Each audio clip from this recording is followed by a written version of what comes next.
पानी वाली परछाई, एक रहस्य, एक आस्था और एक परिवर्तन की कहानी।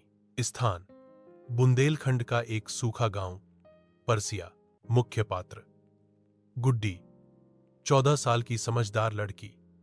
दादी अम्मा, सरपंच और वो परछाई। बहुत समय पहले की बात है। परसिया गांव कभी हरियाली और मीठे पानी के लिए जाना जाता था, लेकिन अब वहां कई वर्षों से पानी की भीषण कमी थी। लोग बारिश के लिए यज्ञ करते, टोने टोटके करते, लेकिन नतीजा कुछ नहीं। गांव का एक पुराना कुआं था, मोर कुआं, जिसे अब मनहूस मान लिया गया था। कहा जाता था कि जो उसमें झोंकता है उसे किसी रहस्यमयी पानी वाली परछाई की झलक मिलती है और उसके बाद वह बीमार या गायब हो जाता है। इसलिए लोग उस कुएं के पास जाना भी छोड़ चुके थे। गुड्डी और उसकी जिज्ञासा। गुड्डी गांव की एक होशियार लड़की थी। वह किताबों से प्रेम करती थी, पर हर रोज पानी के लिए 3 किलोमीटर दूर जाना उसे परेशान कर रहा था। एक दिन उसने दादी अम्मा से पूछा, क्या मोर कुआं सच में भूतिया है या बस डर है लोगों का? दादी ने कांपते हुए कहा, मत जाना वहां, वो परछाई किसी को नहीं छोड़ती। पर गुड्डी की जिज्ञासा बढ़ती गई। रहस्यमयी रात, एक पूर्णिमा की रात, जब चांदनी खूब चमक रही थी, गुड्डी चुपचाप मोर कुएं की ओर गई।